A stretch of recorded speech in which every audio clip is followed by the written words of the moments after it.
all please rise for the national anthem?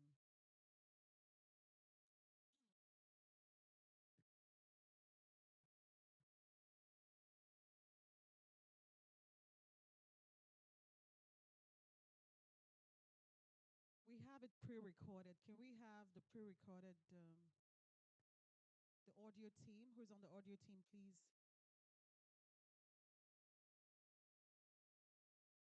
Otherwise, we'll just do it on our own. I'm sure we all know the national anthem.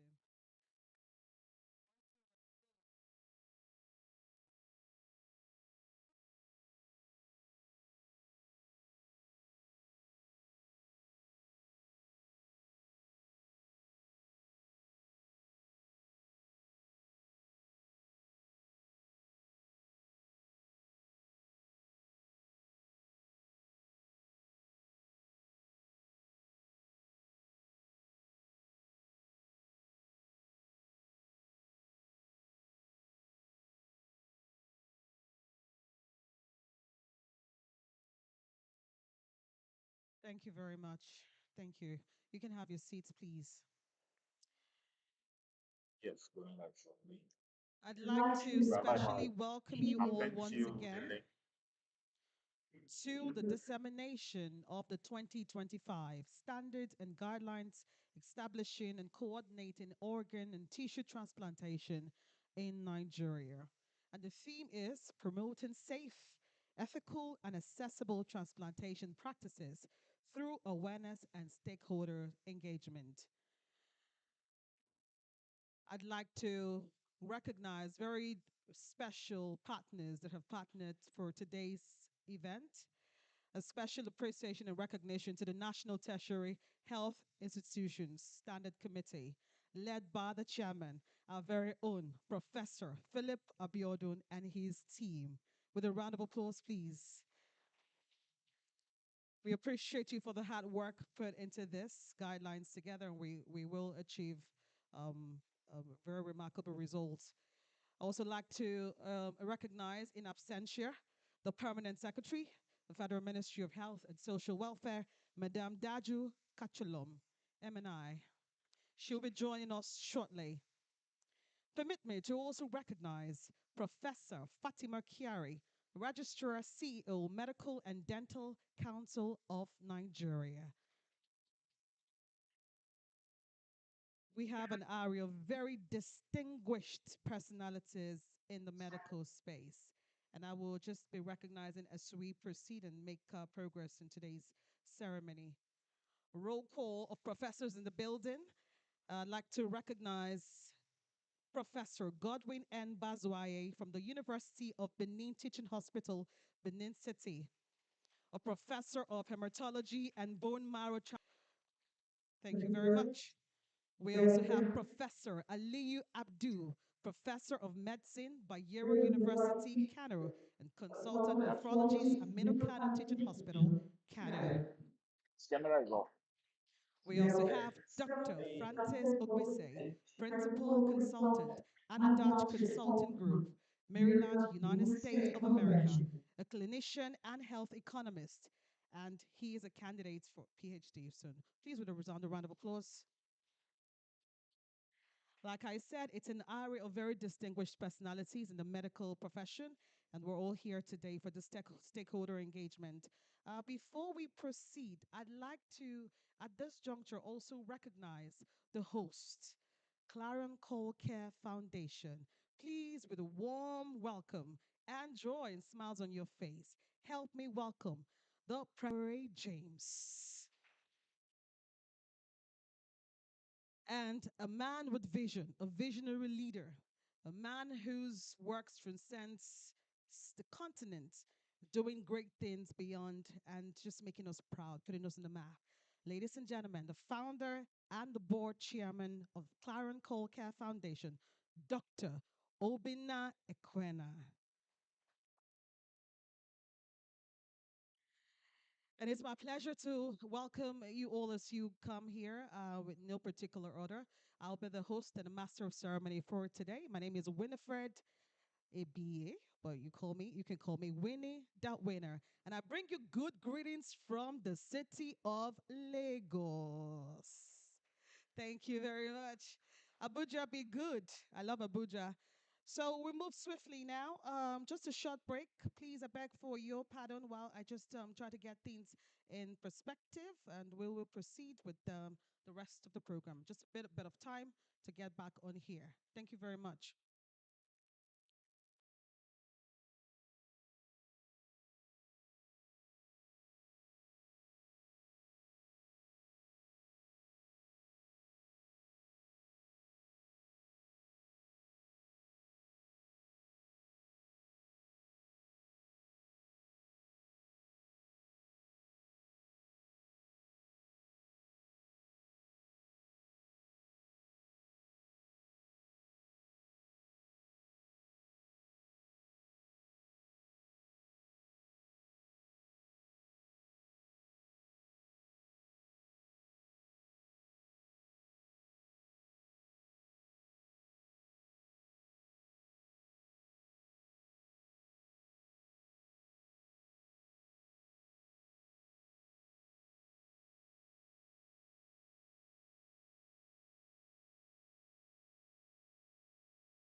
Sincere apologies for the break in transmission. I promise you won't have any other breaks. Moving on swiftly now, we'll be going straight to sessions, and the first session will be anchored by Professor Abubakar Ayaniyi, and it's on ethical considerations in organ transplantation. Can we please make welcome Professor Abubakar Ayaniyi to the podium with a round of applause, please? Thank you very much. I'm told he's here.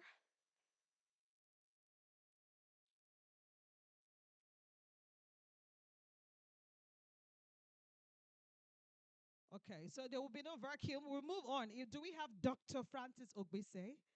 Not yet.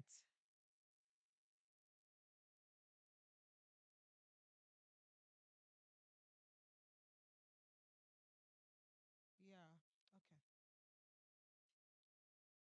We will be joined. There's an agenda. The permanent secretary, I'm told, will be joining us shortly, but we want to just pace and continue whilst we wait for her arrival.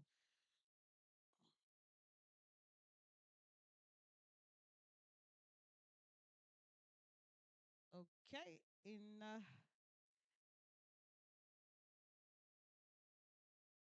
Okay. That's fine. Professor Yanni is here. He'll be joining us shortly. I'm sure he just got to get something downstairs. So please, if you haven't filled the form yet, just to let you know that you can use a QR code or the hard copy of the form. Please fill it. Like we said, it's knowledge based. Okay, Professor Ayani is here. Can we please make welcome, especially Professor Abubakar Ayani, as he'll be taking us on ethical consideration in organ transplantation. Thank you very much, Prof. We've been waiting for you. We're happy to see you now. Thank you. Do you have your slides?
morning,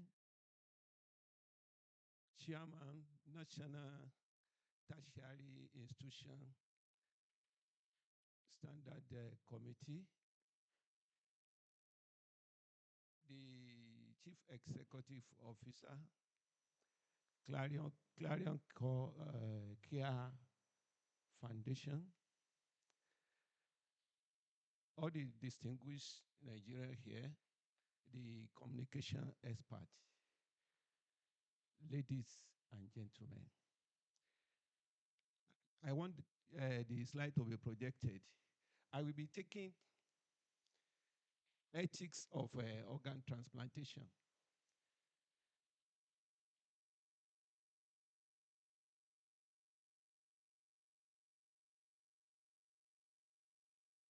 Then the eye tissue transplantation, as well as gamete, embryo, surrogacy.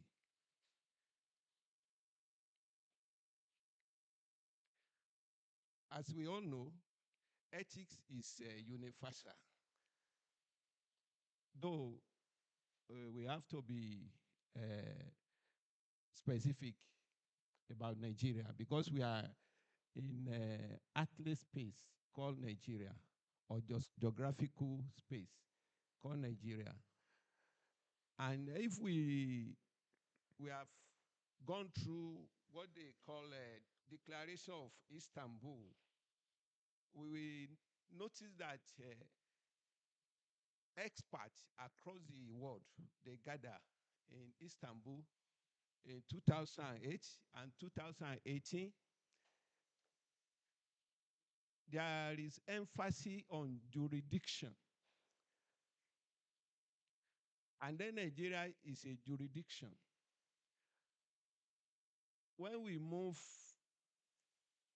organ, okay, when I say organ, I want us to know that it may refer to tissue, liquid or solid.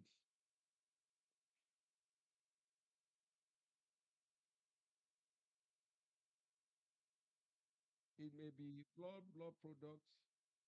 It may be any of the solid organ.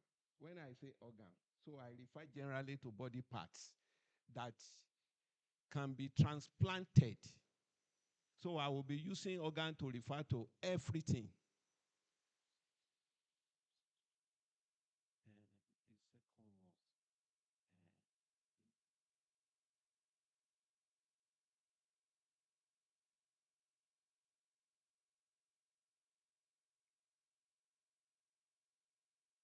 it's the last two, the last two, and the first one.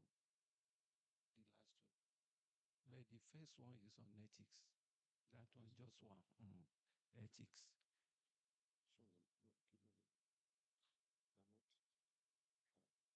So, then there is the first one, which is on ethics of organ transplantation.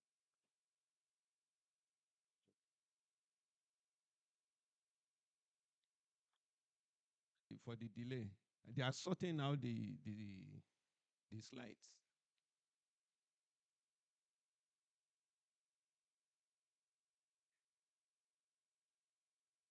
As we all know, everybody is doing his or her own, in his or her corner across the country.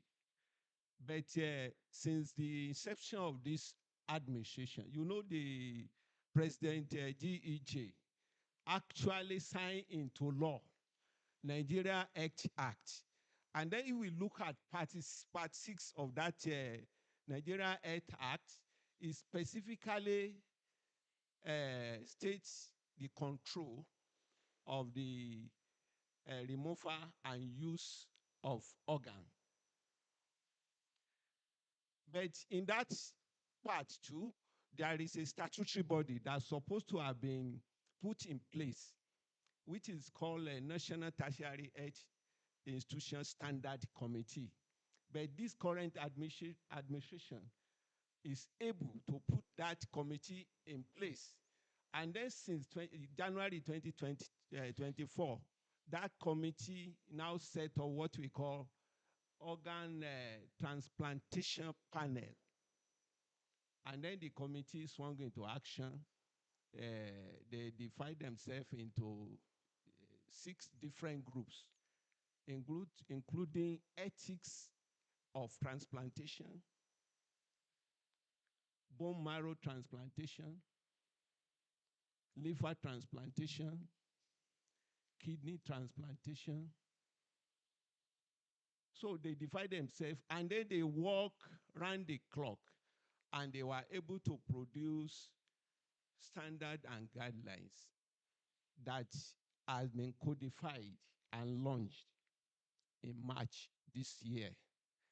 So Nigeria has documents now to refer to when it comes to transplantation in Nigeria. It has been launched and it has formed the reference for whoever is going to do, maybe set up transplantation unit. All those areas I mentioned, though I know that there are other areas that probably have not been covered, but I know that with subsequent review, all those specific areas will be added, like heart transplantation, heart, maybe lung transplantation. But I know it's a very wonderful start, if I should use that word. And then everybody that is into any transplantation in this country now know that, okay, they cannot just any longer in this country. Ethics of transplantation. As all of us are students, medicine or medical sciences, we will know that there is what we call beneficence, non-maleficence, autonomy, justice. Those are core ethical principles that whenever we are interacting with patients, whether for organ transplantation or otherwise, all those core key principles, we must ensure that we follow them strictly. That's what we call fidelity too. There is veracity, all those core principles. Then in that document, which I earlier mentioned that was launched in March this year, so we have guides, we have standards that have been codified. If we want to start organ donation or organ harvesting or organ transplantation to the recipient, there are certain guides. That place supposed to be registered. It's supposed to be licensed. Then who are the people that are supposed to actually carry out maybe harvesting of organ? Who are the people that are supposed to actually carry out the transplantation of the tissue? All those things, they are being documented, they have been codified in that book. And then there is electronic copy of it. Maybe during the course of this seminar, it will be shared by the Federal Ministry of Health and Social Welfare. So it's better we have it, and then it's better we try as much as possible to make it fairer, so that all the residents in Nigeria, they will be aware of it, because it has become a legal document.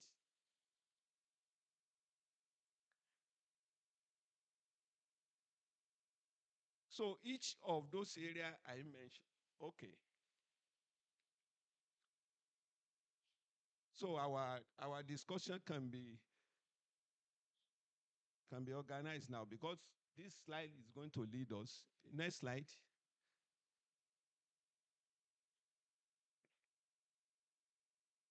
Next slide.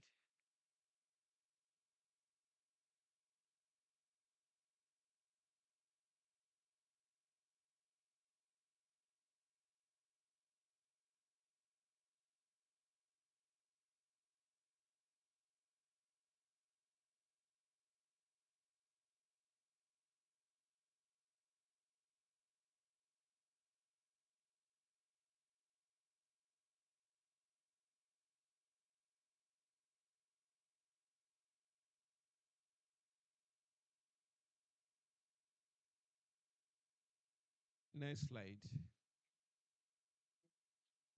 Okay. Can we see the screen? Can we see the screen? Those are the back. Okay. Like I mentioned to you initially, ethics is universal.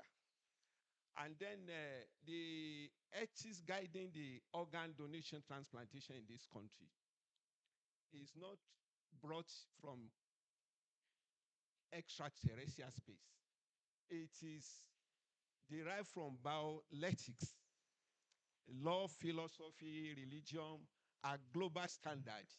In the past, we used to have what we call secular ethics. But in bioethics, there is fusion of religion ethics, philosophy, law, and among others.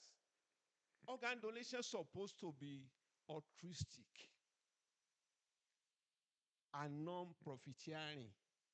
Those are the core ethical principles. Then the emphasis is sourcing our organ locally. Not that somebody go to America and be bringing eye tissue for us. We have people in Nigeria. In fact, when we are talking of HLA, I'm even related to any one of you far, far better than maybe a Yankee man or Caucasian. Next slide. Why organ donation? It's a great act of charity. All of us, we are, though we may have atheists, but majority of us, we are either Muslim or Christian in this audience. So both religion, which is major word, they preach act of love and charity. Organs are very scarce because of it is derived from us. Then all over the world, the demand for tissue for transplantation exceeds supply. The organ can be diagnosed, can be used for diagnostic purposes. It can be used for treatment. It can be used for training. I may will that, okay, in case I die, maybe my body should be used, should be deposited to the Department of Anatomy, University of that medical students can use my body for training, then research as well as advancement. There is a group of people which we call pneumots or persistent vegetative state. We can use their body to actually do some drug trial. Next slide. Why organ donation? It's very cost effective. If we analyze how much it costs to do renal dialysis over a year, and then we now compare it with renal transplant, maybe over 5 years, let's use 5 years, you will see that in the long run, effective transplant is more cost effective. Then organ transplantation rehabilitates. Either it restores sight, it make somebody who is already bedridden to be ambulant. Then it restores dignity. Then when you are talking of economy, it can actually improve economy because somebody who is bedridden, who cannot do anything, can contribute to economy after transplant, either by way of going back to his work, paying taxes, among others. Next slide. Then these are some of the transplantable body tissues. Then if we look at under viability, if somebody just die now, or you remove the cornea from maybe a living person, that cornea can only be viable for about 6 hours in room temperature. If you want to preserve it beyond that 6 hours, you need to preserve it under certain condition.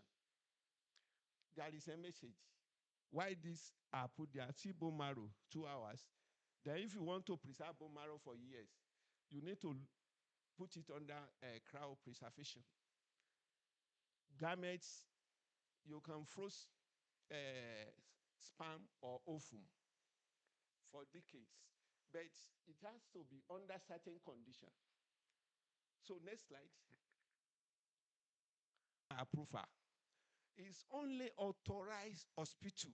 It's not the way we have been doing our things before, that somebody will just open any facility and start doing organ transplantation. It's no longer like that. So the hospital have to be authorized before they can carry out any transplant. Then where do they get their organ? Do they go to Masaka or Yanya and lure innocent Nigerian, affect their tissue? Something like that. The source of organ has to be ethical. That's why we are having this dissemination. Then we should know that if anybody go off the boundary set already by those guidelines, he has a case with the law of Nigeria. Next one. The ethics of organ donation, autonomy. Whoever is going to donate organ is an autonomous body. That person should not be coerced. The person should be able to get information that he actually wants to donate the organ. Then he should be able to process that information. And he needs to decide that, okay, I'm donating. Not that somebody could coerce. Then beneficence. The donor as well as the recipient well-being, they are very, very important before we can harvest or graft organ. Then justice. There must be equal opportunity for somebody to donate and for somebody to receive. Next. Then there are some grounded ethical guidelines. When somebody is deceased, when somebody is living, and the vulnerable groups. When somebody is deceased, like we all know that before one die, one can make what can depose to what we call advanced directive. Maybe you have what we call donor card. That, okay, in case I die, affect my kidney. You can remove my cornea, something like that. So there are ethical guidelines. Or if in a jurisdiction, there are two policies, opt-in or opt-out. In Nigeria, we can say we are using opt-in for now because somebody cannot just die and then you start affecting body part of that person. But in opt-out, which I think Nigeria should try as much as if we can make a bill, send it to the parliament so that it will be like it's assumed that there is a presumed consent for everybody, that in case one dies, there are so many causes of death that the organ can be affected. Then living adults, consent require limitation on paired. Maybe we quickly go through basic ethics. Unpaired, regenerate, non-regenerate. All the tissues or organs that are paired. There's also what we call anatomical and functional intent. One of the pair organ, and the person from whom you remove that organ can still function like a normal human being. Ethics permit it that one of such pair organ can be removed. Example is kidney. The first successful kidney was from identical twins. After removal, after donation, one twin donates to the other one. The recipient lived for about 8 years. 8 years. The first one ever. I think it was done in 1957. the twin that donated it, I think he lived for about another 30 years. Something like that. So, which means that any peer organ that is non-regenerate, but one of them can actually maintain functional and anatomical integrity. Ethics permits such organ. There is exception to that rule. You have two eyes. Functionally, when you remove one eye, there is what we call stereopsis or binocularity. If you close one of your eyes, you will see that, let me say I'm closing right eye now. There are limits to which I can see on this side. Though I can function with one eye, but there is loss of binocularity. Then, eye is a surface of tissue. Then there is issue with what you call aesthetics. So you don't go and remove one eye. That is ethics. Organ like heart, liver, or heart, you can remove heart in a living person.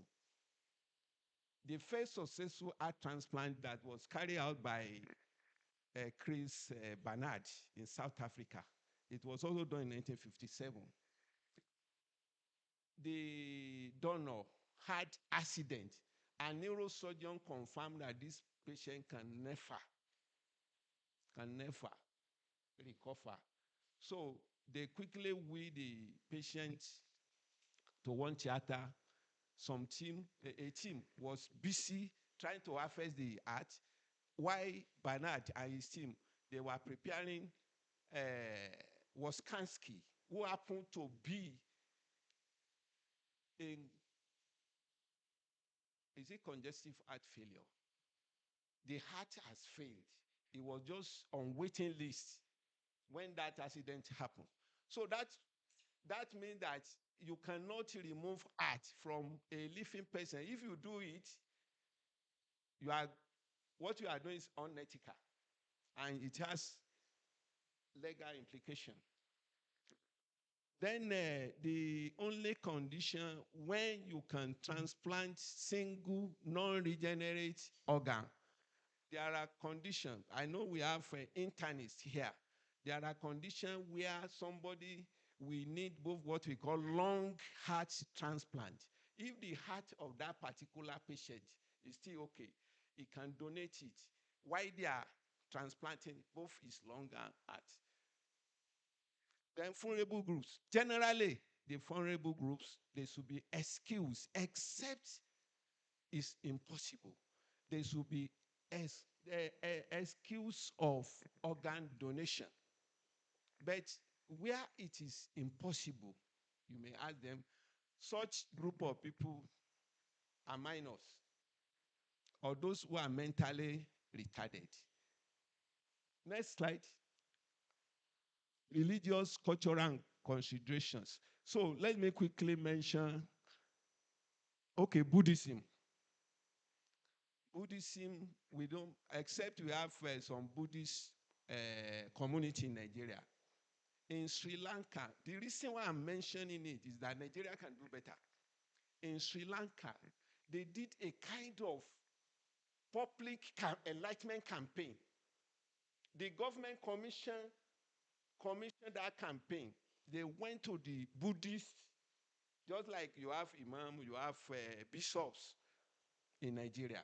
They commissioned them that they should donate. There is a word, they call it dana. In Sri Lanka, dana means giving. If you check Islam, you have sadaqah, you have zakat. If you check Christianity, charity is there. I think we should do better. Sri Lanka is exporting, has donated free corneal tissue in thousands to Commonwealth. to United States government. But there is a mainland Buddhist, because you may come across, but those ones, they are in minority.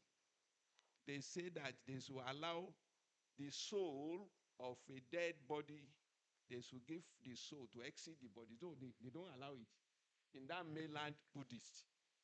But majority of Buddhism, they allow it.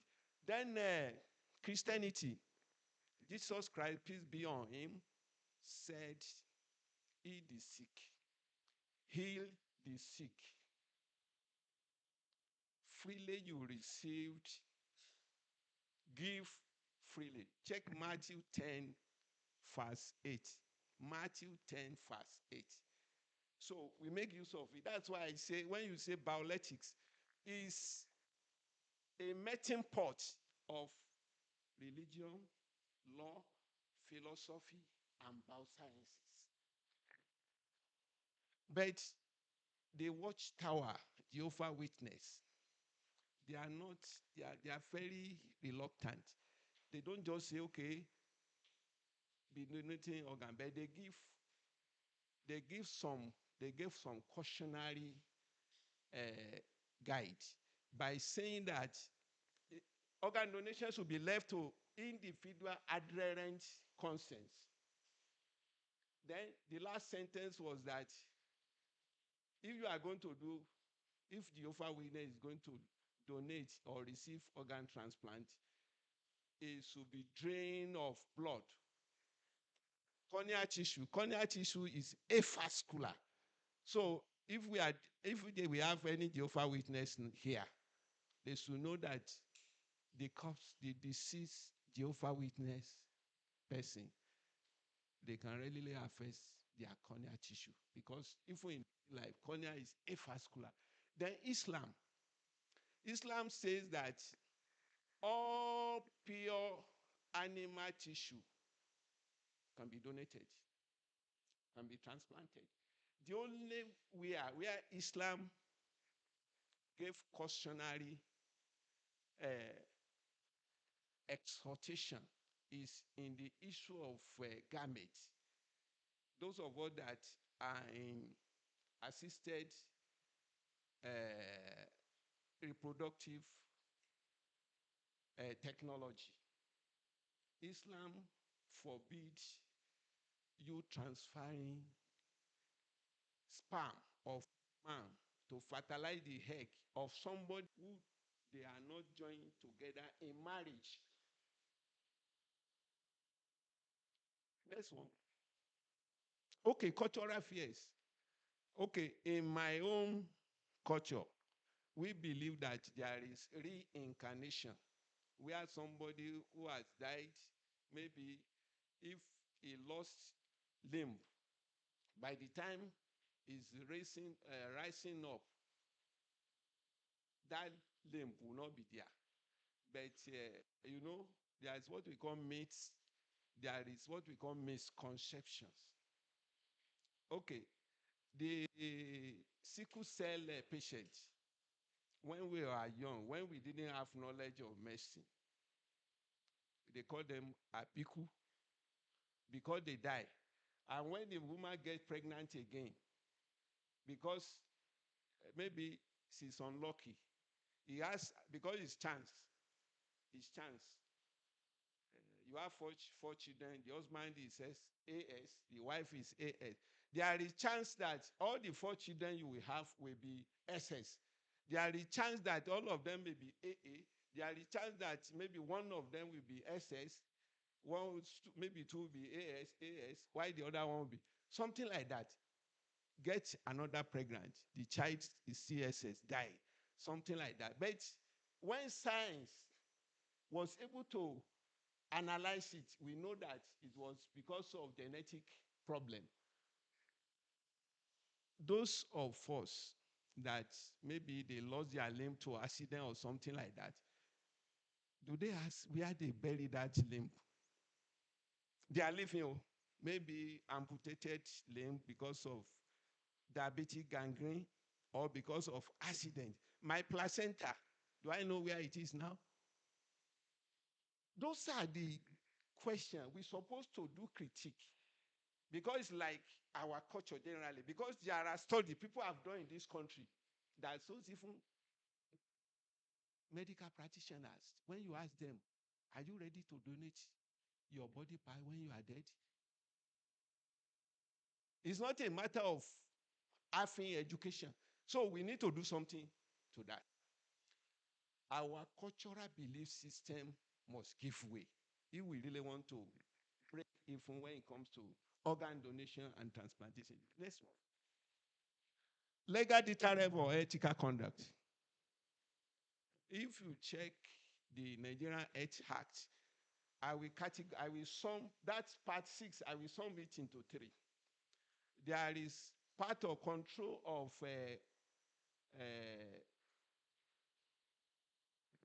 removal of tissue or organs. Thank you, sir. Use of those tissue. So there are legal implications. It's either you go to jail for 1 year or 2 years, or you pay fine of 100,000 or 1 million, or both, depending on the judge or the gravity of the case. The second one is illegal organ sales or commodification. When you are trading on organ, as if you are trading on yam tuber. The third one is issue of cloning. Cloning and import and exportation of embryo, gametes, and then it's possible to have 3 parents for a child now. There's a way you can manipulate the chromosomes. Something like that. Next one. Role of healthcare professionals. I know majority of us, we belong to this group. We have to maintain, don't know how to explain confidentiality. And then we have to ensure proper care of the patient. On no account should we say, okay, somebody is in advanced cancer, so we now hasten the death of that patient. It's never done. There are declaration, World Medical Association declaration that forbid that. We should give normal care that we give to our normal patient to that patient. But there is another declaration that says that if the patient says, okay, in case I have pneumonia when I'm 90 years old, please don't treat me. Don't let me die. Or in case the patient is unable to speak, but the nurse of kin says, please don't place on resuscitation. Discontinue resuscitation. So it's allowed. Those are called ethical principles. Then don't use extraordinary means. Then there will be ethics review committee in place. Wherever. Okay. Next one. Okay. Artificial intelligence and organ donation. You can use artificial intelligence the way you use it for other care. Next one. Recommendation. There should be nationwide public education on ethical organ, as we are doing now. I think we should replicate it. Then there should be what we call central organ bank. Because if we now say, okay, we are using out policy, and we now have a lot of tissue, that slide is so on viability. You have faced a lot of tissue. Are we going to waste it? There must be way of preserving it. So there must be central banking. Bone marrow, corneal tissue, kidney, among others. Then each state to replicate it, audio political zone. Then each practice to also have where they can store their tissue. Then registry, because we don't know who is doing what now.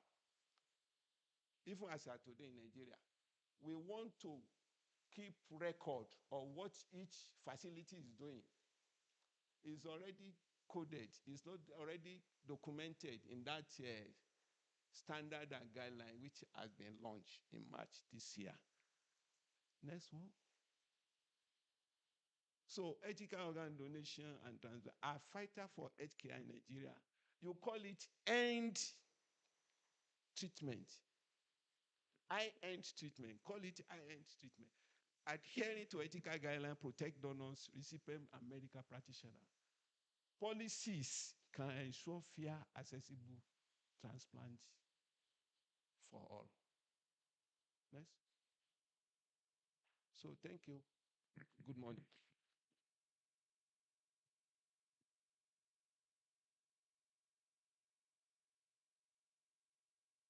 Wow. Please, can we give Professor Abubakar Ayane another round of applause? Wow. Very thought provoking and insightful session. You've deepened our understanding of the complex moral question often asked as it concerns medical advancement and ethical practices. Thank you so very much, Professor Abubakar Ayani, Professor of Ophthalmology, University of Abuja, and a specialist in medical ethics. Indeed, a specialist you are. Please, one more time, another round of applause. Thank you. He will be back. You have 3 sessions today. You've done one. One is out of the way. You have 2 more sessions. So we're just here ready to tap from your wealth and your expertise. At this hour, we're moving on to the next session, and this time it is on guidelines for liver and kidney transplantation to be anchored by Dr. Francis Ugbise. Please welcome him with a round of applause. Just to let you know that Dr. Francis Ugbise is a principal consultant and a Dutch consulting group, Maryland, United States of America, and a clinician and health economist. You're most welcome, Dr. Francis. Thank you. You have 30 minutes. I'm supposed to have 1 hour, but I'll do my best.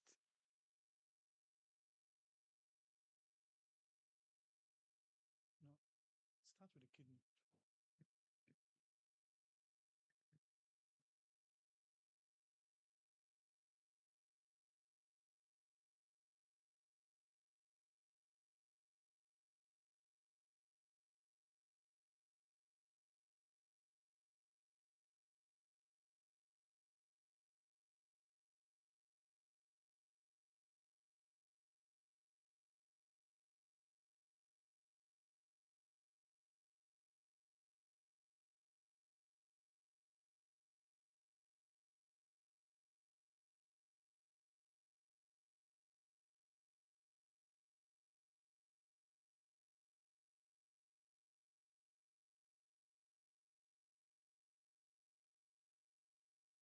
Thank you.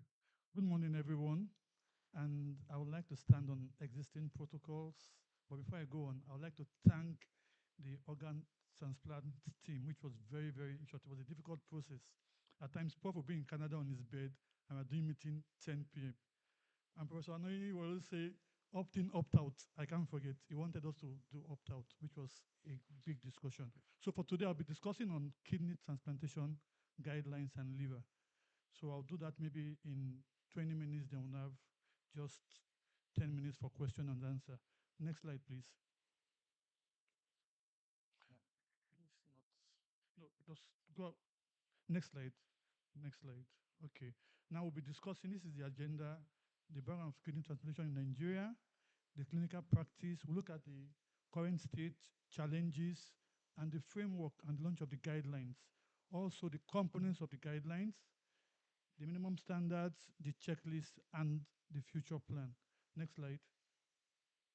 Now, as Prof had already said, the first kidney transplant took place in Nigeria in March 2000 in St. Nicholas Hospital in Lagos. Then other hospitals followed. And when it comes to donation, you can either have 2 ways, either living or maybe a diseased body. But in Nigeria now, what we do is living donor. And that's why we need a registry where we could collect and preserve samples. That is not particularly taking place now. Now, Professor Ongle that led this particular panel, apart from Prof, from his study, found out that for disease donor, for living donor, we only had genetically related this thing, 82%. Then for emotionally related was about 17.5. That was done in 2013, but it might have changed a bit now. For that one, we don't have the latest data on that one. And now also for this donation, for the donor, there must be an ethical oversight by independent committee to ensure that donation is done in a good manner. As Prof said, there should be altruism in it, not you want to sell kidneys. And that is why this came up in the first, because what has been happening in the country. Illegal buying of kidneys, many things. I can tell you, I had a patient recently, and they said they should bring 70 million for them to give him a kidney, just recently, but it's based in the UK. Next slide, please. Now, what are the challenges we have in Nigeria? The first thing is we have limited functional centers. That's the first thing as a challenge. And also, you have barrier to access, which will include poverty, the high cost of it. As Prof said earlier, if you look at it, dialysis and transplant, which one is cheaper? As an economics, if you look at it, in the long run, transplant is cheaper. And Professor is here also from Kano. He will tell you that, because if you look at it, even maybe the president has even dropped it to about 12, I think, is it 12,000 per session. If you do that 3 times, even at 20,000, if you do 3 times in a week for 4 weeks, and you compare to doing a transplantation, it is quite cheaper. In terms of your quality of life, you're going to even live, because going for dialysis every 3 days, it's just not easy. I've seen patients and I see how they feel. So that's one of the problems you're going to have. Also, the infrastructure. As Prof said, our tissue typing will send them abroad. We don't even do them here because we don't have the facility. Then also, we have the disease donation, which is also okay. Okay, which is also important. Now, also, there's no comprehensive registry, which is why we are creating this particular program. That is the important thing that everybody needs to know. And the illegal trade, which is happening, I think I saw it in Kuje, I saw Prof's video, the one that was done in Maraba, and also there's lack of regulatory oversight, which is the important thing. If there are no regulations, then you cannot control it. Anybody can sell, anybody can buy.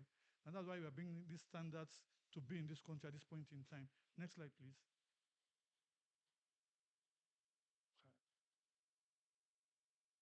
Now, this framework started in 2024 and it was launched, I think, in May 2025. I will just leave that slide alone for now. The next slide. Now, what are the components? The first component is that you have to be licensed to be able to do this, and you have to be certified. Very, very important. That was what we brought out inside the guidelines. And all transplant facilities must be registered with the national, with the NTHICS, is better, let me just make it like that. Then there must be facility oversight. They must be checked by independent body as well as the government itself. Even the CSO, is their work to make sure they check what is happening in these facilities. Then also, that is why they should be, that's why we said they should establish an independent body apart from the body you have in the government, so there can be check and balances for you to know what is happening and what is being done. Then there should be also national system, which is the first time we're trying to even create that for the liver transplant. Also, there should be state system. The state can key into this, so they can work with the national. So you can collect data from each part of the country. Because if you have regional data, it tells you, because people have different kinds of maybe variants. So you can know what is happening in a particular state. What do you need to do in that particular state? Maybe in the south, northeast, like that. So that is very, very important. It's in that same document. Then the registry is supposed to help us to streamline donation. So now if I need transplant organ, where do I go to? Who do I ask? So now maybe I need a particular set of kidney, maybe depending on my type as a recipient. From the registry, you can know, like Professor said something earlier. Now, even when you're donating, you have the cadaveric, you have the living donor. Also, you have the cross match. Because now, maybe I bring in a kidney. I want to give to him. I know Prof will say more on that. I want to give to him, and he wants to give to her, for example, they may not match. So they can take mine and also maybe take from the other person and replace. Next slide, please. Now, Prof about the ethics and the donor protection, so I will not speak on that much, which is an ethical issue. Then the informed consent also is ethic because you have to get the patient's consent, which now in the guidelines, it's stated that if you get a donor, there must be somebody from the Christian side, somebody from the Muslim side. And it is the time is so important because because people will say that they didn't inform me very well. So informed consent is very, very important. Not just a consent. When you know why am I doing this? What is the benefit? And I can opt out. It's like doing a research. You can even start and say, I want to opt out. Maybe you get better information later. So that is very, very important. Then the plan also is to align this to the global framework. Now, if you look at Spain, for example, in terms of cadaveric donation, is number one in the world. I mean, since they started doing that, the number of organs they have harvested is so much that you go to Spain, you usually even get a transplant compared to other nations. They've gone very far. I cannot remember the exact amount in terms of millions they've done. Then also, there should be monitoring and compliance because we have to know where are we? Where do you want to go to? You must collect data to know what we are doing. And also, we need legal backing. And that is where we need the National Assembly to come into it and pass a law as early as possible on especially the liver transplant, because that is still a framework. When I get to that, you're going to understand that. Next slide. And it must be enforced. And already, the National Health Act has already done this thing, proclamation, but it did not state some specific issues. So this document is going to bring out those specific issues. And as Prof said earlier, which is what we're even doing here, there should be public engagement and education because people don't donate because of a lot of things. There's mistrust, number one. There are many myths which he has discussed about. I read about the Buddhist theory you said about. I looked at it in Sri Lanka, and it made so much sense to me. Even during our meeting, Prof said something. Prof said, even if you die, are you taking your hand to heaven? Remember, he said that you're not taking it anywhere. So there is a Muslim, so you can donate, and that is the truth. Then we need to continue to tell people, not just in this forum, in every forum we go to, about the myth and how to build a culture where we will donate freely. Because people are even killed. I don't know if we have somebody from NAPTIP. The organ transplanting syndicate is so strong, and the money they make from it, you can live to imagine it. I remember I watched a film when somebody had to kill somebody's wife to take the heart out. Was a Mexican film. It was called the Marked Out later. So, next slide. Now, in that particular document, we created minimum standards, which you can see on the board. Now, sorry, madam. There should be, it's a team of different experts coming together. And when you come to work together, first thing you're going to have working together in collaboration is there will be conflicts. So the team working together should know what they're supposed to do. Like for the kidney transplant, you have a consultant nephrologist, a transplant surgeon, registered nurse, and you have two transplant coordinators. Now, I know you wonder why do you have two transplant coordinators. In the procedure, you have a transplant coordinator. After the procedure, there'll be a different transplant coordinator. Reason being that maybe if it's the same person, you may still look at it as the same case. The next person might see something that was missed out initially, and that can be corrected. It's very, very important because this is a very, very difficult procedure and is also expensive. It is time consuming. Then the facility also, I know we have doctors here, we have all health personnel here. There should be a standard hospital building. In Nigeria, most hospitals, I don't know about now, about now, maybe it's getting better. Previously, people just rented houses, built hospital. If you have worked in TB, for example, in DL TB, there's a particular way, I worked in TB for Global Fund, there's a particular way where the windows of the hospital will be because of infection. So now, in building hospitals, even for now, we should change the system. I had a project recently with the USTDA project. And what I want to do is I want to get hospitals and really, really change the system, whereby people owning hospitals will still make money, even when they have retired, because people retire and hospitals do not exist again. Whereby their family will make money. We want to separate it from the clinical portion, and also you can lease out the building while you still own it, and you're still paid for it. That's why we need a standard building. And sorry, madam. Then there should be two standard operating theaters and intensive care and laboratory and also radiology to carry out assessment. Next slide, please. Now, donor qualification, for example. One, since we are doing, for now, we are doing only living donor. Should be a genetically related donor, that is maybe a family member, or an emotionally related donor, which may be friends, other people. Like I said earlier, peer exchange or crossover. Now, for the age of donation, it has to be 18, adult. But in liver, it's a bit different in liver transplant. So that is the age you have to know. Then there must be a pre and post donation guidelines. Now, for the pre-donation, it must be sourced from a living related or emotionally related person. And you must give the patient a transplant orientation. So he knows what I'm going through. He has to be very detailed. He has to understand it. Even some of these things has to be in video evidence. That's one. Written, and also you can take still pictures. It's so important. So in case there's any court case or anything that starts, you can always go back to that as an evidence.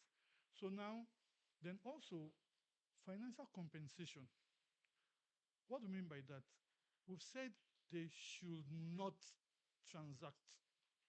So now talking about financial compensation. Now, if I'm going to donate maybe a portion of my body to somebody out of free will, the parents will have some responsibility to me.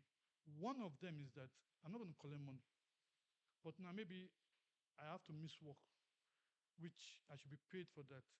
And most times in Africa, even as a health economist, when we try to calculate missing work days, it's very difficult, especially in this country, where your salary is usually paid and you cannot calculate how much you are earning per hour. If you want to look at it per se, how much work do you even put in? It cannot be calculated. Even when we do our construction here, look at the man hours, we don't calculate it very well, for example. So now, they will pay you maybe for your transportation, for other compensation, and even after you even, okay, I'll go to the post. Now, then the patient has to look at also, there must be a survey. Am I satisfied? He looked at everything. Then primary contact and accompanying contact. Now, if I'm going to donate, I will not go alone. There must be an accompanied person that will follow you there as an evidence. So someone will say, go and bring your uncle. People have brought people that are not even related to them. People even doing some marriages. So this is also very important. Then the legal clearances, which has to come from the court. I think for now is the High Court, Federal High Court that can do that. Next slide, please. Now, there should be a protocol for kidney donation, a clear protocol that should be understood by all parties involved. And also, there should be responsible personnel, there should be communication. Then there should be a living donor checklist. So as a practicing physician, a nurse, or even a family member, you pick up that checklist, you have to tick it. Is this done? Is this not done? Why is it not done? You have to understand it. So if you tick those things and you sign those things, that means you are bound by them. So you have to look at that protocol very well. Then, as usual, there's informed consent for surgery. But this goes beyond just surgery. This is you're giving out an organ. Then there will be a final approval for donation. So these steps are the steps that have been highlighted in that particular document, which, as Prof said, that document should be circulated to everybody. You must have it at the tip of your hand. You should know about it. And when you have a family member or anybody or friends, you should get interested, because if you get more interested in what is happening to other people, it makes it easier. Like I tell people, for example, maybe I'm driving on the way now. One keke napep hits me on the way. They will stop and attack me, but other drivers will drive past me because it's not their business, and it happens to them. But if other drivers stop, that thing will stop, and we can change the system like that. So same thing is going to happen here. Once you want an approval, I mean, you must keep telling people, we must project this. We want to be interested in it. Because most times I've been in programs, which I said last time I was in a program. Once we go, we leave that place, it is over. It is over. And I don't want this to be over. Like I told somebody, I don't want to die and leave this world and don't leave anything for mankind. The two guys that did IVF, one of them was dying. They asked him, he's British, he said, you are dying, what do you feel? He said, I'm glad I'm dying because I've left something for mankind. they'll keep having children with what I did. So we can do the same year. We just need to do it. I was involved in developing the national blueprint on HIV and TB integration into health insurance scheme. And I told them, I said, if I become the minister, I'm not saying this, I'll make sure I don't even do meetings again. I'll go back to NACA. I'll look at all their documents. I'll put people in a room, sit down, look at it. We have policies, but we don't implement them. So we have to implement this if we want to move forward. We don't just come and sit down and we'll leave. It will be unfortunate. Now, once you've done a transplantation, of course, there must be immediate post treatment you're going to get, which is very important. And financing of the medical donor care. Now, anybody that donates a kidney to you, he may experience any further problems because he's lost one kidney. You don't know what's going to happen. But of course, but he has been checked before he had good kidneys for him to be able to donate. You, as the recipient, will be responsible for financing those care.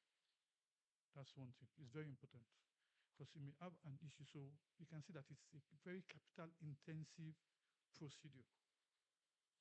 During our meeting, and I remember, Prof remembers, and they said, let us put transplantation on health insurance scheme. And I'm still of that view that I don't think we are ready yet. It cannot happen. Same thing they said, let's put HIV, let's put TB. How many are you going to put on the benefit package? He can't take it. He can just not take it. So we have to do what is called prioritization, priority setting, which is what we call in economics. You choose what you think is very, very relevant to you. That's why we need the states to decide. I don't even think it should be a federal policy per se. States should decide. Like, if you read the issue of what's that play? I cannot remember. It was in the US. By the time they did setting, for them in that state, what they needed was they wanted just dental issue. That was their priority. So we have to understand what is the priority of each state. What do you want to do? You want to put HIV? Do you want to put TB? Do you want to put kidney? Like now, that's what is done in the UK. What you call the postcode lottery. I'm sure Prof will know about that one. Now, a particular county in the UK may be supporting cancer transplant for breast. Another may not support it. So if you don't fall within that postcode, you can't get transplant. You can't get the transplant. Even if you change, you cannot get it. So that's how we need to decide what we want to do. So apart from that, next slide, please. Now, these are the checklists. They are just there for you to see. National transplantation, look at the minimum requirements, what are the skills you need. It has a job description, what the qualification, further, West African College of Surgeon, all those things are there. You see it in the guidelines. So they are clearly stated there. This slide will be shared, so you can even have this slide as far as I'm concerned. Next slide, please. This is part of the checklist that the skill set. Then now, this is the part of, I'm talking about the NHIA. They're talking about financing kidney transplant. And what are the recommendations for financing kidney transplant? Okay, yes. What are recommended for financing kidney transplant? In financing, we have to look at both the government, the public, the private sector, and insurance. And there's one thing, insurance is the best way to go. But can we get it by 2030? The answer is no, we can't get you to it now. We have to be sure about what we want to do. We cannot get it. And the truth is that for now, I don't think we can put health insurance, on health insurance scheme, but we can work towards it in terms of maybe what do we put? Dialysis. We'll start doing that and keeping people alive till then. Next slide, please. So now for the future recommendation, first is to expand the cadaveric, that is disease donor, if we are going to want to meet up with what we want to do. Living donor cannot sustain it.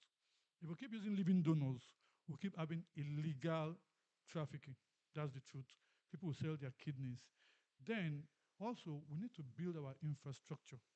Very, very important. And also strengthen the oversight and funding is very important. We have to fund it. And government needs to fund it. That's the truth. I don't know where the money is going to come from, but if you look at the PFM, that is Public Financial Management System, it has to change.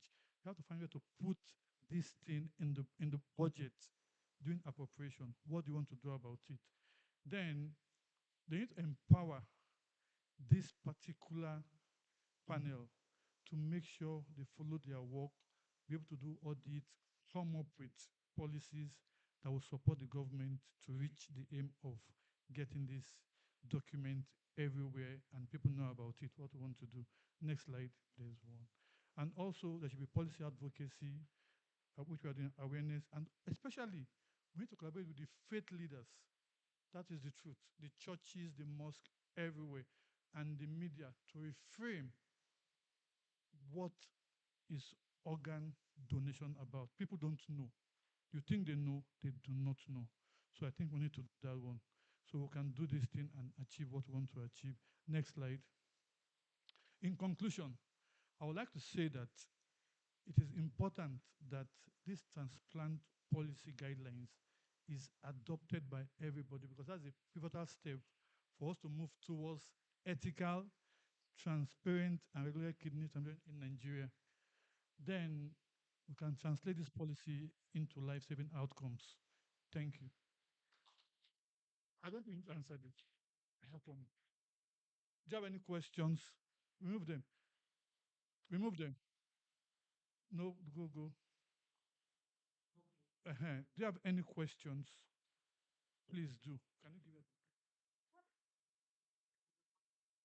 Oh, no, no. If you direct it to me, I'll send to the right person. If it's, if it's question time now, then it should be directed to the two speakers, as you think, isn't it? Yes. The two speakers. Eh? So if you, okay. Sorry, let me be Sorry? Let me just liver transplant. Liver transplant. Yes, it's better. To make it easier. Put all of them into one. Yes. Okay, liver transplant.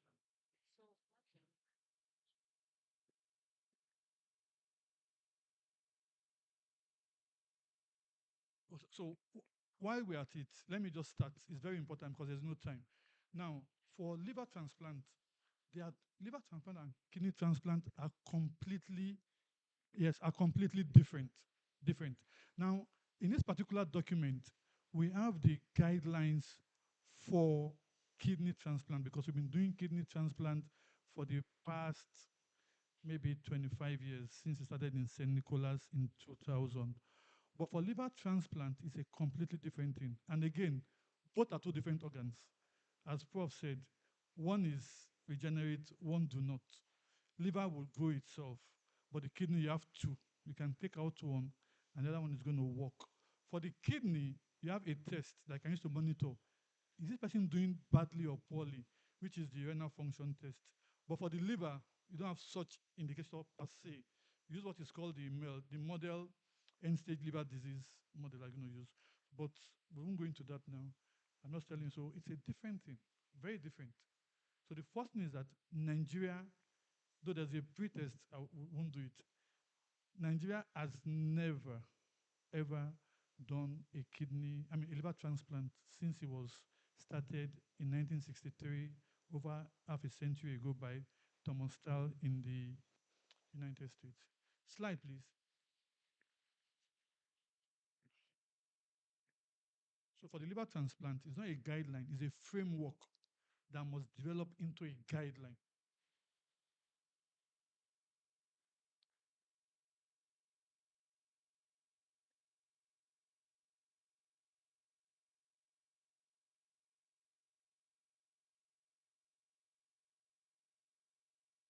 No, that's not it. What's time? I said no, let's start with kidney because kidney has a guideline.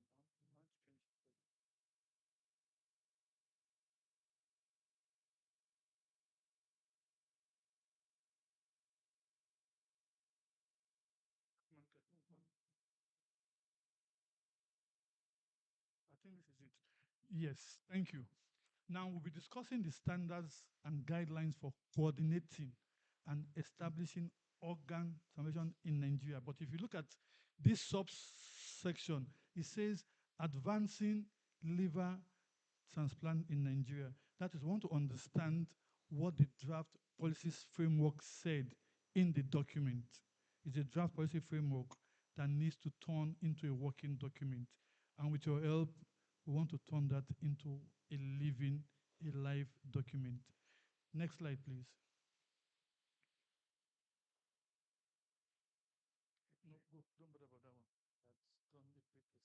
Now, no, go back. Now we'll be discussing the introduction and we'll look at the efforts of liver transplant in the country, the purpose of the framework, minimum operating standards, legal, ethical. I will not discuss that. Public, we've spoken about that already. Look at the implementation plan, expected outcomes, and a call to action. So this is why we're here for a call to action. How do we translate this into a live document? Next slide, please. Now, as you agree with me, there's a high burden of liver disease in the country.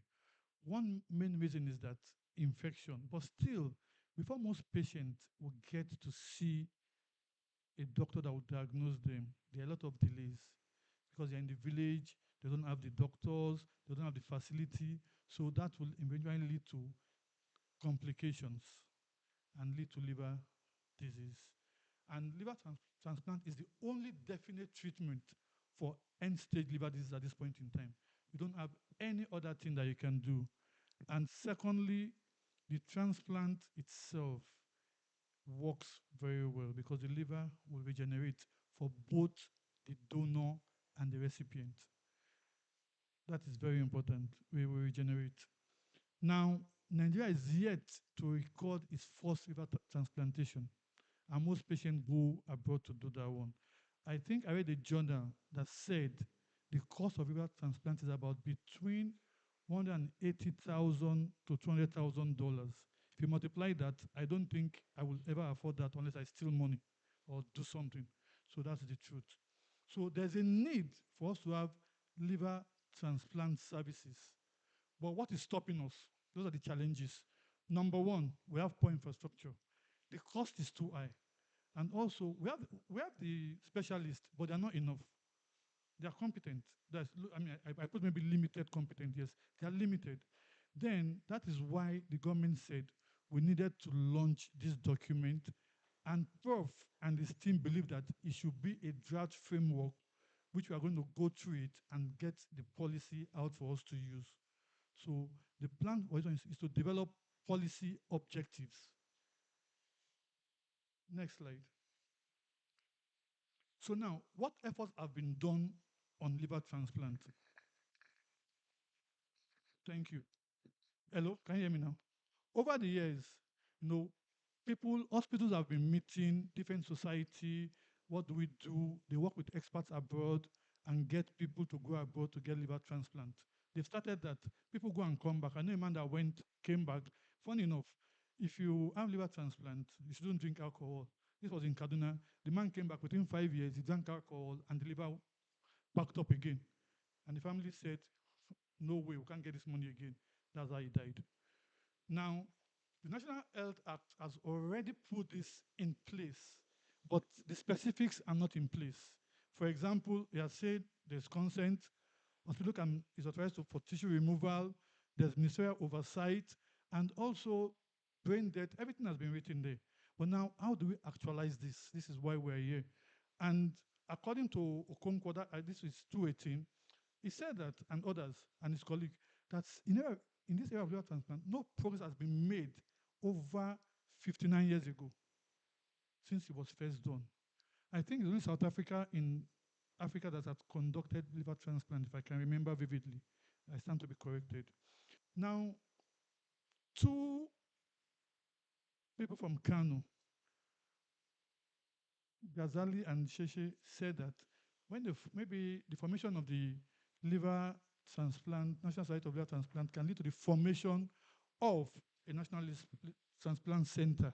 But still, that has not happened. And that is why Prof. Demi fit here to create, and others, to create this draft policy framework by the NTICS.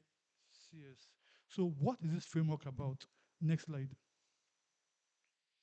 Now, it just has three purposes. Number one, to establish a national standard. Number two, enhance patient safety. Number three, facilitate government oversight. Now, with national standards, everybody in the country knows that this is what we want to do. This is where we are. This is where we want to go to. And how do we get there? What is the policy? What is the roadmap? That is the plan of the framework. And also to enhance patient safety. which means that people can no longer traffic in organs freely the way they used to do. I watched a program where they called one guy from Lagos. Funny, he's in Lagos, and he comes to Abuja here and get. If you say you want a kidney now, you won't believe it. I'm not a believer. The guy will arrange for you to meet somebody between the next 1 hour. I saw it on TV. That's about 3 days ago. They called his name. I was shocked when I heard it. They followed him and he called somebody and they were able to have a meeting immediately. He didn't know that they were undercover people. Now, government needs to have oversight. And that is the truth. And that's why even government took over health. Because if you leave health as a private good, it's not going to work. Health is a public good. So government needs to regulate it. And that is why this team was formed to create this framework. And I will thank, he's not here, he's my boss too, Professor Yahweh, that led this particular transplant. I was in this team also. I was in two teams, ethics and this team, though we had meeting. Prof was in all the teams because Prof wasn't sleeping. Next slide. So what are the minimum operating clinical standards? Now, same thing like liver. You must have a multiple team to do this. Transplant surgeon, a pathologist, coordinators, nurses, social worker, and others. Many, many, many. But they must have the required qualification. Like I read in the guideline that you must have done, that's as for kidney, you must have done at least 10 kidney transplantation for you to be able to do kidney transplant. That's the recommendation, which I think is very, very important, which means you are supported, you've done it, you've looked at it, you're now like a pilot flying. How many hours have you flown? If you change an aircraft today, it's not working. It is okay. If you change an aircraft today, you must change to know how to fly that particular aircraft. Same thing with this one. So you must, and also it has also set, so this one's going to set minimum standards for facilities the way it was done in the kidney transplant. And also there will be compliance procedure as well as monitoring mechanism. And it's going to have preoperative protocols and post-operative. Like you saw in the kidney one, we had the pre and the pro, and the post guidelines for the, the, the patients. But I don't know if I call them patients. I think I'll call them citizens because I don't think that word patients is right. We removed these things from TB then. Next slide, please.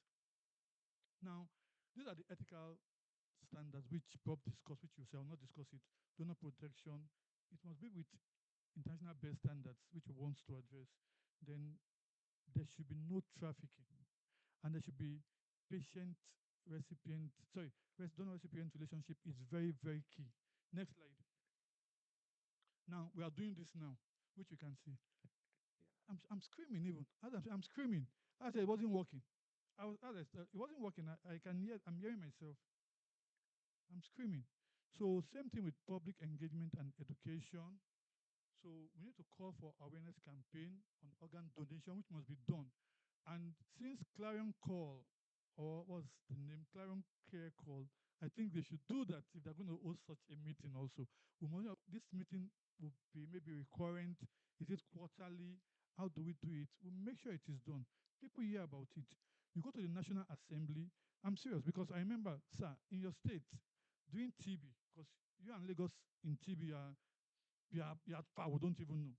I was in Kano when who was governor Ganduje, and TB we did a tracking of your expenditure in TB for 5 years. They allocated every year for TB 40 million. For that 5 years, nothing was released. Nothing. It was on public financial management. Then we went and we formed a technical working group with your Commissioner of Finance and Commissioner of Health as co-chairman.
So if he has this today, that machine is there. So they trained it. This one, so like that. So we need to do that one and also train ourselves, form partnership, and make sure we have our equipment. Like I told Prof, I was in KIRCT. What I saw in Kano, I didn't believe it. Like I told you, Kano will be the #1 research center in Africa if they continue like that. I saw equipment I've not seen before. The Kano Independent Center is something else. You need to go and visit it. You will not believe it. I was there some few months ago when I wrote a paper for them. I did not believe it. And luckily for me, Prof is the chairman of the board. So now, and we have to promote ethical a culture of donating organs. Once we do that one, it's easy for us. People can afford it because somebody's giving it to them. They're not paying 50 million, 70 million. You know, if insurance comes in, like even if it's done with cancer, breast cancer, with Roche, NHIA, and AstraZeneca in National Hospital today, which I was part of it in a way. But you know, when you diagnose and you cannot provide the care, I think is a waste of time. We have to create a pathway which is going to work. Is there another slide? Put it to the slide, I don't know. So my conclusion is that liver transplant surgery, you agree with me, is life-saving. Because, for example, both parties, if you transplant, both donor and recipient, the liver is going to grow. And though we have limited resources, we are making huge progress. And that is why we came up with this framework. And it has shown that if you do anything the right way, you get the right outcome. In summary, we should use this to create a sound basic guideline for building organ transplant in Nigeria. Thank you very much. So we will take questions. So I'll I just want to add one comment to it. I'm a pediatrician, and talking about liver transplantation, I want to stress that the improvement is so wonderful as far as liver transplantation is concerned, and that you don't need to get to organ failure before you do liver transplantation. There's a picture of a child who is now 11 years old. Life was given to this child 11 years ago, and he's still alive, and visited my house about a year ago. This was an infant with biliary atresia who have died if a transplantation was not carried out. We did a biopsy and saw that it was biliary atresia. And the only option to give life to that child was to do a liver transplantation. We had problems before with children because you needed to get an organ and you wouldn't get an organ. You take from an adult, it will be too big. But now it's tissue. They took some tissue from the father, who is alive today, and that's one of the regenerate organs. And the liver they gave, the small one piece they gave to the child, has made the child to still be here today. So the father is alive, normal, no problem, and the child is alive. So that's why I'm supporting with Yahweh and your group and all that, that liver transplantation is very important, easy for the donor, easy for the recipient. And it gives life to a child to grow to become an adult. And I'm sure this child is going to become a liver expert in future by the grace of God. Thank you very much. Wow. Wow, Prof. I'm sure he'll be an advocate for liver transplantation. Wow, interesting. Very insightful, enriching session. Thank you so much, Dr. Francis. You've masterfully worked us through the protocols and the best practices for liver transplantation. So we know that the people who have questions, and just to let you know that the professionals are here to answer every question. So don't shy away from asking questions. We'll start with Dr. Francis and then we'll move on to Prof. Yes. So please, your name, the organization you represent, and your question. Good morning, all. I'm Dr. Maduka from Federal Medical Center, Abuja here. Thank you, Dr. Francis, for the wonderful presentation. My issue of concern is actually on post-donation care, because most times when these families are in their need of kidney transplant in particular, they agree to do all things. As you're interviewing them, they'll say, okay, no problem, we'll take care of this donor. But you realize that at the end of this donation, most times we don't hear anything about the donor being taken care of. So my question is this: do you have any timeline that after a donation that the donor must be taken care of? And I'm the chairperson of my transplant committee. So we are actually mooting this idea. Could there be any written documents between the recipients and the donor saying that we will do this? I also work in a very thriving transplant center. That's Caroline's Heritage Medical Center. Heritage Medical Center. And I want to believe that this thing is very apt. It is long being awaited, because as we are the ones that are, experience this thing firsthand, I'm very, very happy that this this dissemination session has started, because a lot of people, from our experience, I want to talk more about the issue of donor and commercialization of donor. A lot of Nigerians they think that buying a kidney or getting a kidney from someone is a normal thing. Because when you ask them to donate kidneys, they're like, their children to donate kidneys, their family members, they're like, no, no, no, God forbid, my child will not donate kidney. My child will not. So I'm like, okay, whose child do you want to go and donate a kidney? So you don't care about the other person's child. And we actually did a study that looked at all this like commercialization. Where do you think, we asked stakeholders, where do you think kidneys come from? And honestly, you'll be surprised that a lot of them are of the opinion that they can buy kidneys from other places. So this is very apt. I'm very happy, as I keep saying again, and you should reach out to every Nigerian. Let them know that commercialization is wrong and that payment for kidney transplant is wrong. And then I want to also say that in as much as, we have a lot of boys from experience, a lot of young men come from all over, that they want to donate their kidneys. And then when you tell them otherwise, there was sometime I had a gist somewhere that we nephrologists are very wicked people, that we don't want them to donate. So they run away from us. Nobody comes to you to say they want to donate again. So instead, like, they go to agents. We know that agents are all over the place. Agents are all over the place. So I'm very passionate about curbing this their agents' activity.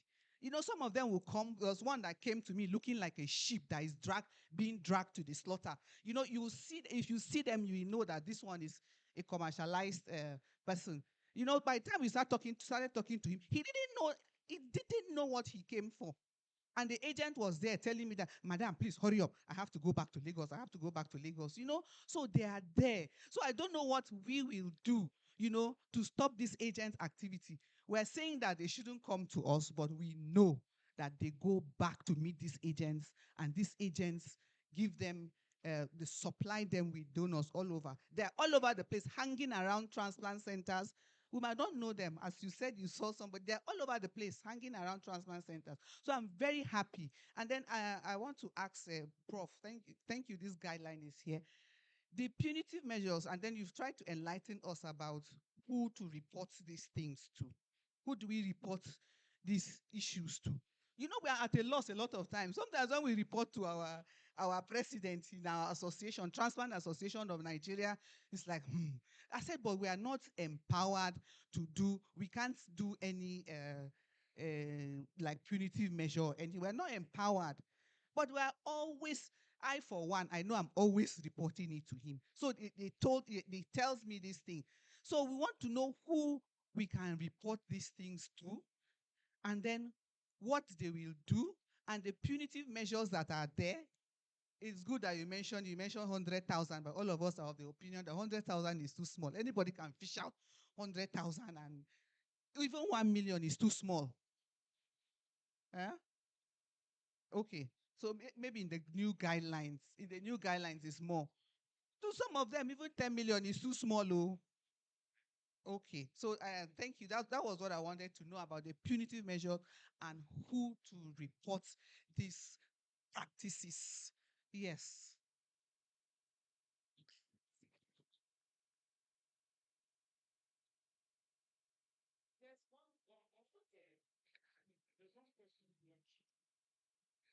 I have the mic.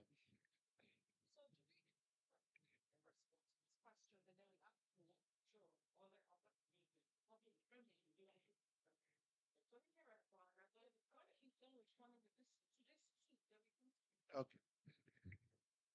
Yes. Thank you. Thank you, Doc. Now, you asked a question on, is there a time frame for when the donor would take care of the recipient? Thank God Prof is here.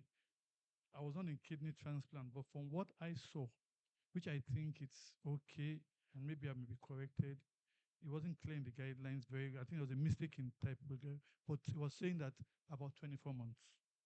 I saw 2. I saw 2 years also. So I'd like Prof to put an answer to that one. I told him before. Prof. Sorry, in the issue of post-donation follow-up is there in the guidelines, but we say that it should be as per the protocol of the transplant center. Generally, issue of post-donation follow-up is a problem worldwide. In fact, we did a study in South Africa, which I will present later today. We found that excellent follow-up, which you can say maybe fulfilling the requirement for about 70%, attending the follow-up for achieving a 70%, is only achievable less than 40% of the donors, live donors, because it's expected at least once in a year after donation you come for follow-up, at least once in a year.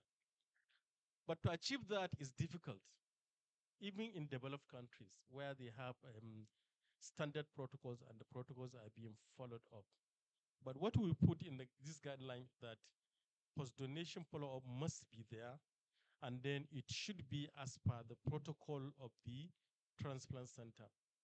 Ideally, each transplant center should have transplant protocol that guide the transplant activity in the hospital. I hope I have answered the question. Excuse me. Let me just make it very brief. A donor should be taken care of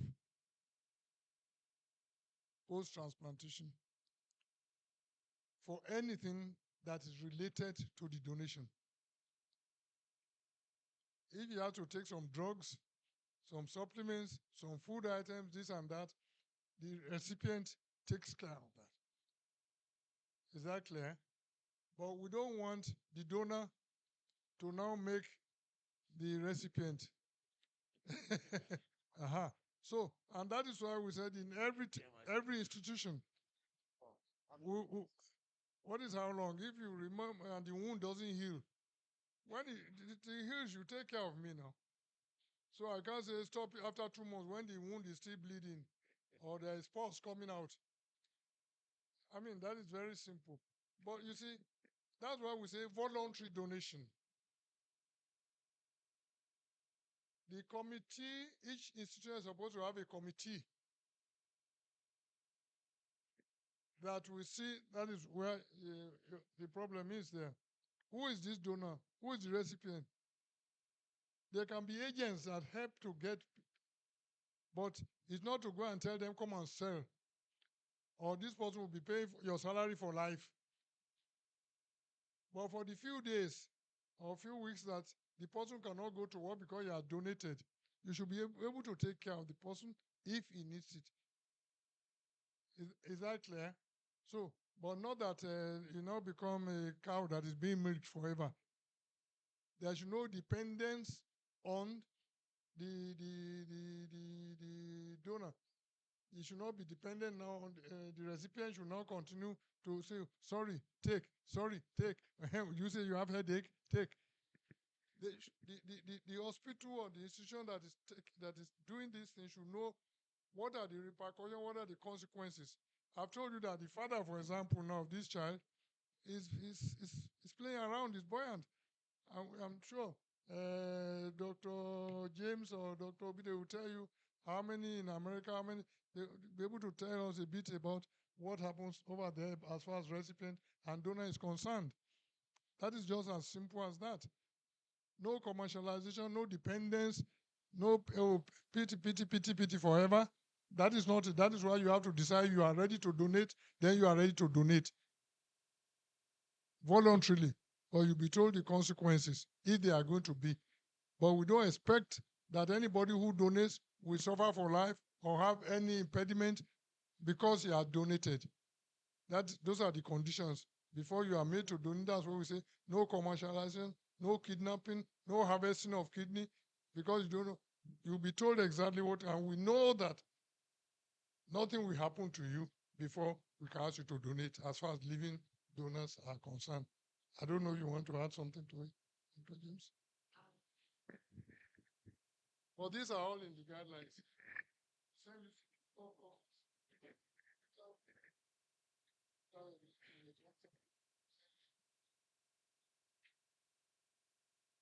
I mean, I think that the donors have to be taken care of. The question of how long is obviously is debatable, but clearly in the immediate post-op period for sure. And I think, I mean, I'm not very familiar with the Nigerian context to say, oh, I recommend 6 months, a year, or whatever.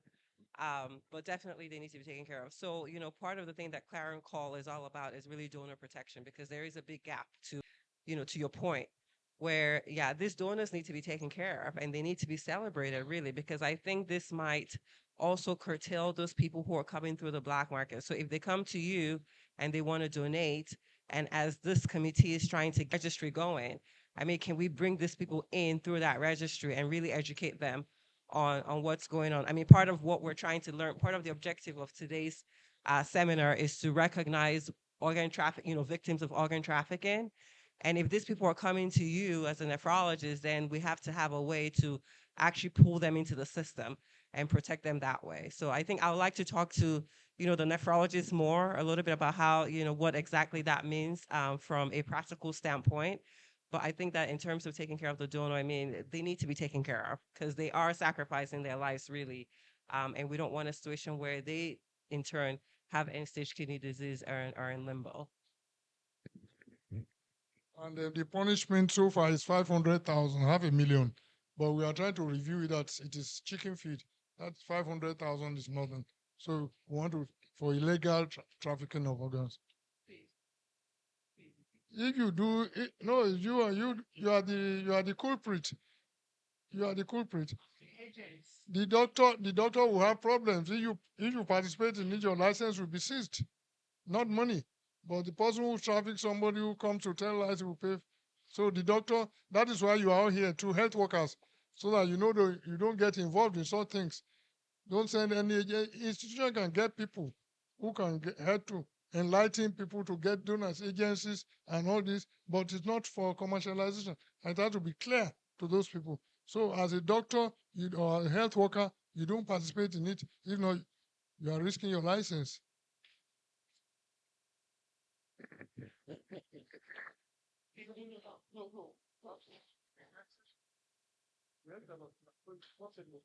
I think the most important thing is actually right.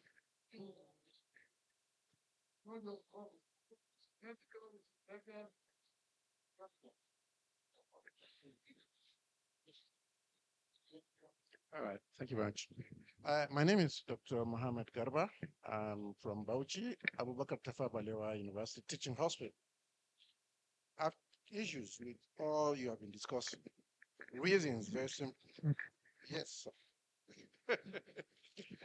You see, this advocacy of non-commercial transplants, punishments, compensation, ethics of the donation. These are all things like probably ideas that brought together from places where health service delivery is not individual person dependent. In Nigeria, who can afford kidney transplant? Is it poor man? No. You did mention pre and post care. You did mention about compensation, absence of work, all other things. Who pays for this? In Nigeria, who's going to do that?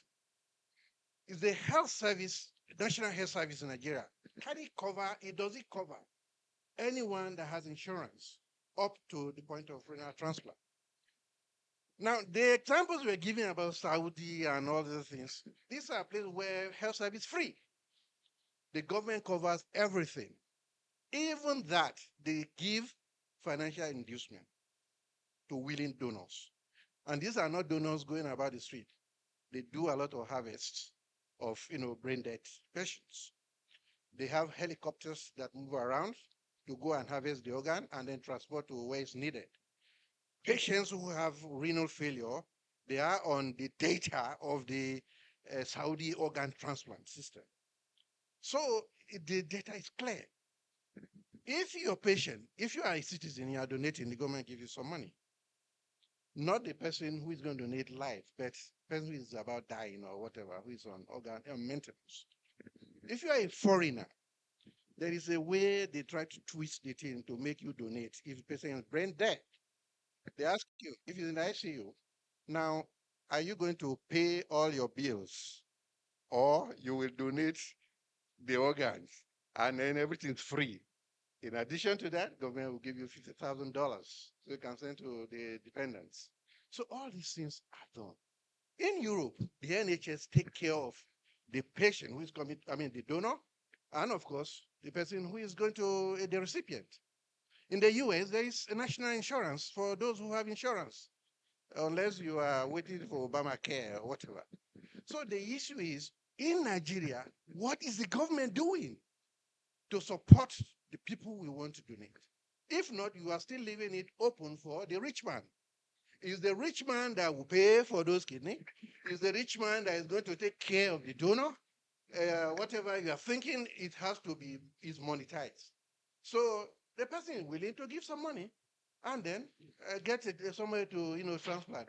So the government should come in and the NHS should be encouraged, expanded so as to cover the cost of this thing.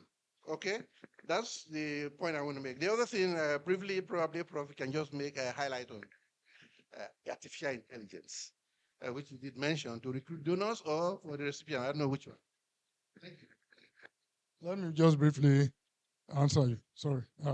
The journey of 1,000 miles starts with what? The first step. I worked in Saudi Arabia. If you have malaria in this country, who pays? You pay. If you have this headache, who pays? You pay. So in his speech, he mentioned the national health insurance. He mentioned, but we have to start somewhere. No regulation before, nothing, nothing, nothing, nothing. You are talking of Saudi Arabia. I worked there the day I got there. They said, what do I need as a gastroenterologist? I said, I needed endoscope. Within a week, they bought endoscope for me.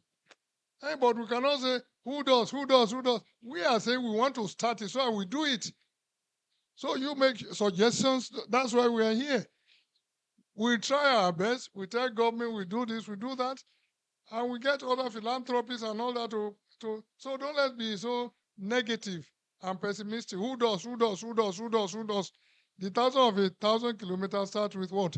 The first step. So you make your suggestions. These are some of the things we are collating. If you read this one, you find that all these things are just suggested there. How you get my point? That's why I say, when you say what you people have been saying, we have been discussing, not you people. You are Nigerian, I'm a Nigerian. I'm much older than you, and still I'm trying to see that we can move forward. So please don't let it be so negative. Thank you. Thank you, sir. Let me add to what you said. Now, you said something, I like, you picked two things, the NHS and the US health system. Yeah, I'm a health economist and I'm a health financing expert. Now, first, you made the point that the government will pay for you in NHS. For you to be in the NHS, you must pay tax. How many people pay tax in Nigeria? First question to you. So where I'm coming, I know where I'm going to. So where do you want them to get the money from? And that's why the president, in his wisdom, made sure he's changing FRS to NRS and trying to collect tax. I think you need to sit down and watch that program. The NHS is the fourth largest employer of labor in the world. I schooled in the UK. I work in the University of Birmingham, teaching hospital. So you cannot expect the government to pay for people that do not even pay tax. NHS works on public health insurance. Nigeria do not even have a pattern, though they say, if you agree with me, Nigerian healthcare is funded by household 77.5% national healthcare health accounts, which I can say. Government funds very minimal, very, very minimal. So if you're saying that now, so you don't expect the government that is not even funding your poor healthcare. Since when you do Abuja declaration 15%, who has met it? We have not. We're still doing 3 point something percent. While other even Kanu, one point in time, Prof, you agree with me? Do you know that Kanu said this 17%? Prof, Kanu said this 17% of their budget into health. I'm telling you, I was there. I saw it. But even when that money comes in, you see, you have to understand certain things. When it comes to even, if the money comes in, there's inefficiency in spending. WHO will tell you. Because instead of them using that money for what it's meant for, they spend it to buy fuel. They spend it for programs like this. I was in Cannes working for WHO on public spending. We needed to change the budget from inline budget item to program-based budgeting. I don't know if anybody knows about program-based budgeting. Now, inline-based items that, and that's what happens in Nigeria. Let me deviate more. Now, each month or each year, our budget is not organic. They'll just come and say, okay, this year we've spent so and so amount. Let's add another 10%. The same year, they'll buy different computers again. No. In program-based, you look at it based on program. Now, if TB is working better, you move money from where it's not working to where it's working, so you can even eradicate TB. Recently, for the country, I designed what is called the private sector engagement for TB, which was launched in Lagos. Pate was there, and they agreed that they will bring $25 million, while the other people will bring $25 million to support TB. TB is, when I see posters that will eradicate TB, I just laugh. And that's what you're saying. So even in the US is the only country that runs a different healthcare system, which is the private healthcare system. And I can tell you today, US for me, and I think most people will agree, forget about maybe technician, all those things, US has the worst healthcare system. They have the worst. These people, everybody left that system and went into social health insurance. Private healthcare system, you don't have money in US, you get to front of the hospital, nobody will even look at your face. Somebody came and told me that, he said, Dr. Francis, he said, this injection is so tiny that in the US, as a black person, when they want to inject, what you see is a very wide ball needle that they want to use to maybe take blood from you. So what are the things we look at? If you look at the Cuban healthcare system, which I will tell you is one of the best, maybe even the best, which Castro did, and I think healthcare workers listen to this. What Castro did then was called the neighborhood healthcare system. Now, if I'm living in this area in Wuye, maybe everybody around me, they become my patient. So in case I mistreat them or maltreat them, they'll see me as what? As a bad person. So that one makes me become a bit moral. So Cuba has done so well, maybe their socialist system, but what we are doing here is a step, as he said. Like I said, even in the insurance, you cannot put everything. When we did TB and HIV, we said, okay, Lagos State, for example, even Kano, what test do you want to first put on your benefit package? They said, okay, we want to do HIV testing. As a patient, you cannot do more than 3 tests, and they must be ordered by a physician because we have to create gatekeeping. So these are the things that may come up later when we expand this forum to another segment. It is not us. This is we. So I don't want us to make it us. We want ideas. If you ask me a question, I don't even know it. If you think you have the answers, I think you should give me the answer. That's what we need here. Thank you very much. Okay. Yeah. Thank you. Care of the donor. There is what we call financial neutrality. Financial neutrality. Whatever the donor expends on processes leading to donation, that donor is entitled to it. Financial neutrality. It should not profit from donation, and it should not lose from donation. That is how we answer that one. Religion, I never say Christians must donate for Christians. I never say Muslim must donate for Muslim. What I was saying is that those ethics, good ethics, I mentioned Sadakat for Islam. We should also translate it into donation. And then I quoted Jesus Christ, peace be on him, that he said, heal the sick freely you received, give freely. That is Jesus Christ. That Christians will emulate that. It is used in enjoying Christians to donate. I cited Buddhism. How many of us are Buddhists in Nigeria? Maybe we have Buddhist community in their embassy or something like that. So what I'm saying is that we should use religion to ensure that we donate. Not that Christian must then agent for donation. If we look, we can Google it. Declaration of Istanbul. Anybody that is involved aiding, abetting, profiteering in organ donation, that declaration, that person is already implicated. Whom to report to? We have for the medical, for the medical medicine, we have Medical and Dental Council. You know, the case of physician in this country or elsewhere is double jeopardy. They can report you to two systems.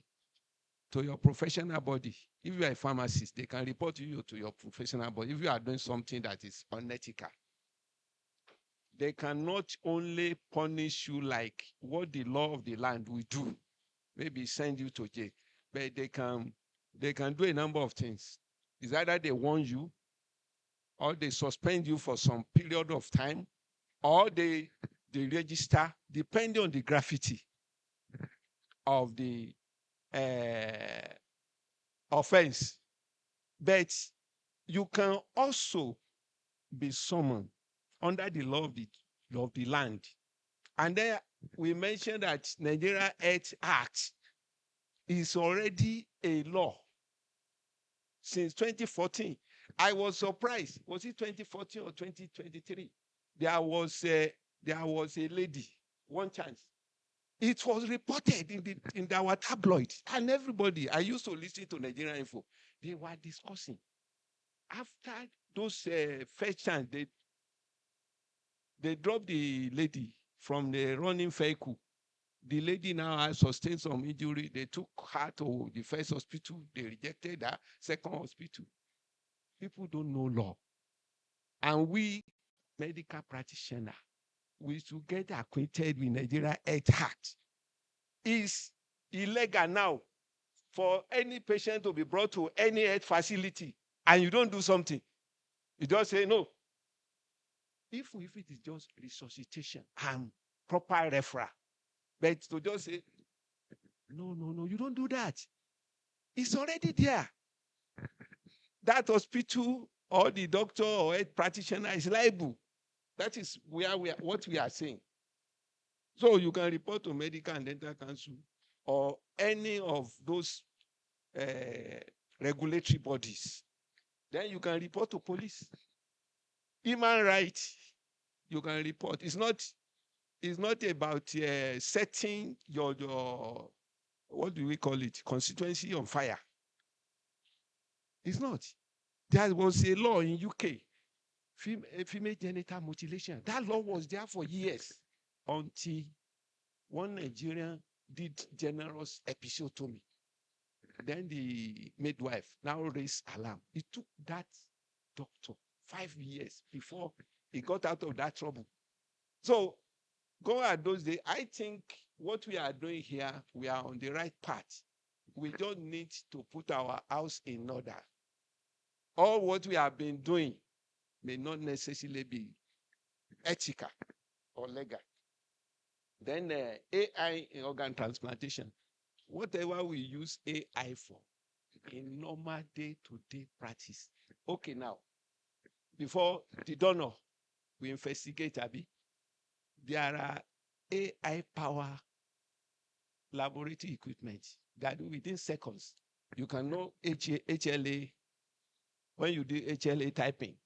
Then, if we are using all the drones, you can send organ so that I will not prolong this discussion. Something like AI as application. Thank you. Can we give Professor Abubakar Ayinogbese? They have just taken, for want of time, we can't take more questions, please. Apologies. Probably when we progress, we'll take more questions. Please apologize for that. These are considerations that will enhance best practices in this profession. We will go on a tea break because we understand that we need to just break it for a bit. Whilst we're going for the tea break, please network, get to know the next person, exchange cards, and that will last for about 20 minutes. And then we'll come back and continue. Thank you very much.